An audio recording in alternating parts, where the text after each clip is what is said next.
बिस्मिल्लाहिर्रहमानिर्रहीम। हजरत अयास बिन सलमा अपने वालिद सलमा से नकल करते हैं, वो कहते हैं कि अमीरुल मोमिनीन हजरत उमर इब्न खत्ताब रजी अल्लाह तआला अन्हु एक मर्तबा बाजार पर से गुजर रहे थे और उनके हाथ में कोड़ा था और वो कोड़ा मेरे कपड़ों के किनारों से लगा और कह रहे थे कि रास्ते से हटो, रास्ते से हटो। फिर जब अगला साल आया तो उन्होंने कहा कि ए सलमा, मैंने सुना है कि तुम हज पर जा रहे हो। मैंने कहा हाँ अमीरुल मोमिनीन, मैं हज पर जा रहा हूँ। तो हजरत उमर इब्न खत्ताब रजी अल्लाह तआला अन्हु ने फरमाया कि आओ मेरे साथ मेरे घर चलो।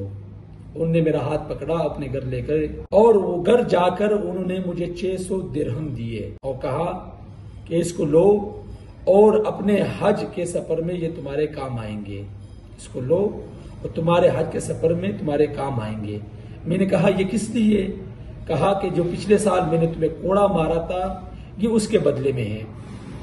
मैंने कहा अमीरुल मोमिनीन, मुझे तो याद ही नहीं है वो कोड़ा। तो हजरत उमर रजी अल्लाह तआला अन्हु ने फरमाया मुझे तो याद है, मुझे तो नहीं भूला, मुझे सारा साल कटकता रहा ये।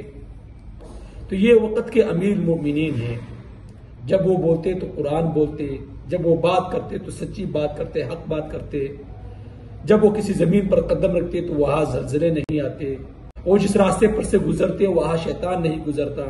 उन जैसी शख्सियात का ये इतना तकवा और इतना फरेज है। आज हम कितना जुल्म करते हैं, यतीमों का माल खाते हैं, बेवाओं का माल खाते हैं, जहां मिलता है मौका हम जुल्म करते हैं, बर्बरियत करते हैं, हमें कोई एहसास नहीं होता। तो अल्लाह से दुआ है अल्लाह अमल की समझ की तौफीक अता फरमाए।